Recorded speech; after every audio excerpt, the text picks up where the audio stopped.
Hello, this is Loopline, and this is a review video for, I believe the correct way to say it is FuryKyle's premium keyword list. Now, what that is a list of keywords that he has taken and put together to save us a lot of time. So, a lot of people tend to work with keywords in their native language, and that's fine.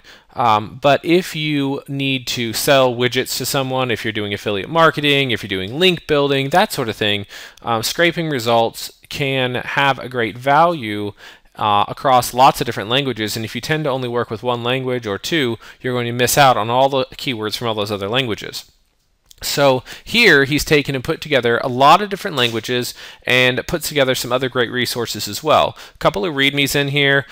They're great. They have some information on how to use the keyword list if you're using it with like Scrapebox or GSA search engine ranker, etc.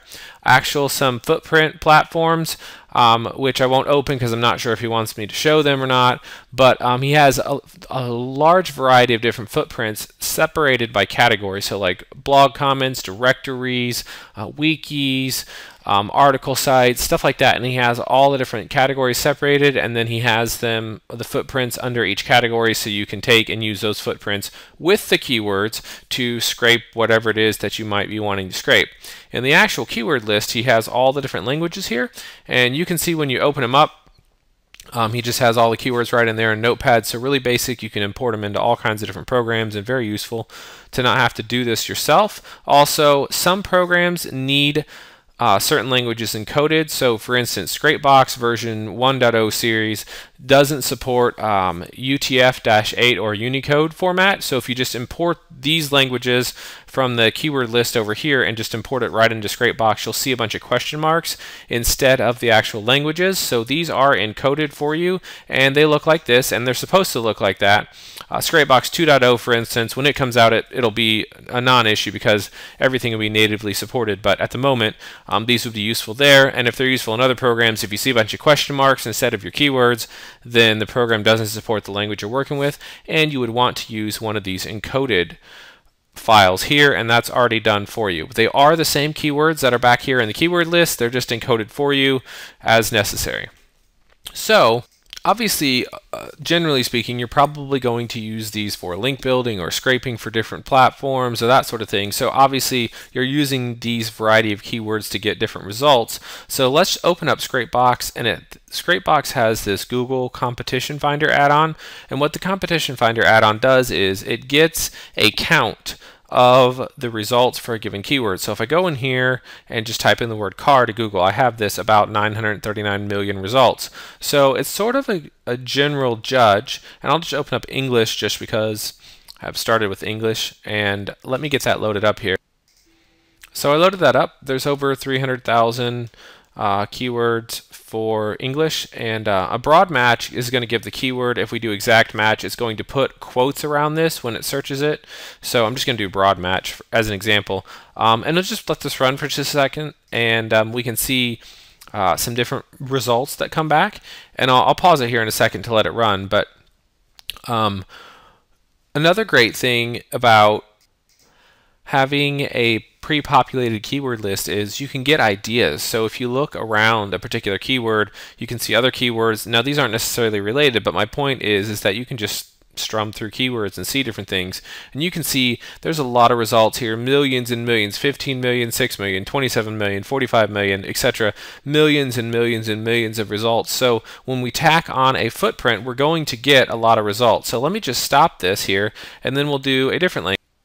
And so I just loaded up French here, and it's running, and you can see with French words also thousands, hundreds of thousands, and millions of results.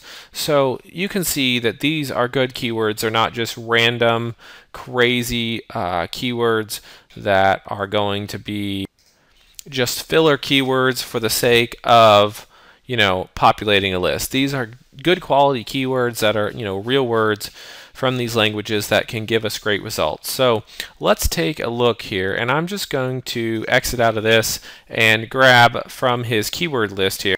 Or well, actually, let me just jump into the server here, and I'm going to go right in GSA. So if you have GSA, you could just do a under here under options, and then tools under advanced you could do search online for URLs, and then we can go ahead and do an add predefined footprints and get this wonderful list. Let's say I wanted to do wikis and I don't know, media wikis, and then I get this great populated footprint list that I can just copy right on out of here. So I'm just going to copy this and go right back here to Scrapebox. Now bear in mind there's 81 keywords, and he mentions this in the file, but if you have 81 keywords, and we'll just pop open the calculator here. So if I take 81 footprints that I've got and merge them with 380,000 English keywords, I'm going to wind up with something to the tune of about 30 million keywords. Now, aside from the fact that it would take a very long time to search 30 million queries, I'm also going to wind up with billions of results. So you have to take into account that you don't want to take his keyword lists and one of his footprint lists that has a lot of footprints and a lot of keywords and just merge them together and go to town, because in Scrapebox, for instance, you'll crash it.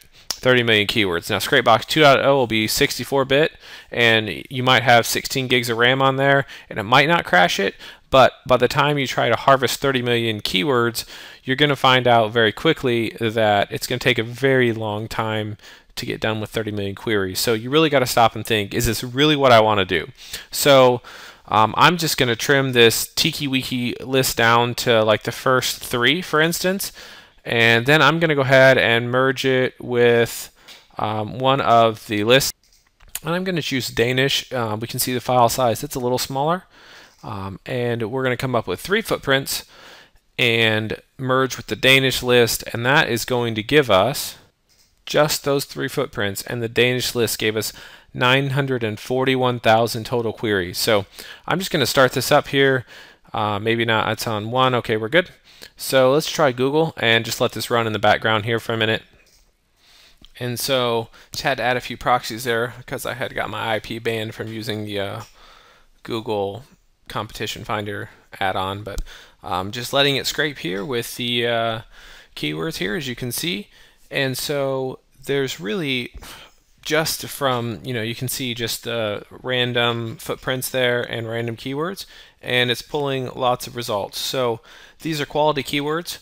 They're actual words that are from the languages that are more common. They're not just random filler words, and we can see we can pull a lot of results, and we could use just one footprint and combine it with English and Danish and French and Japanese and all the other ones and spend a long time pulling results from just one footprint. So really the beauty is that it's so diverse. You can pull websites from all around the world and all kinds of different languages that you would otherwise miss, and all of the work is done for you. The keywords are compiled. Now all you have to do is take it and apply those. So really for me it's a tremendous value, and I definitely have been using it and am going to continue to use the list that FuryKyle made here, and that is my review of FuryKyle's keyword list.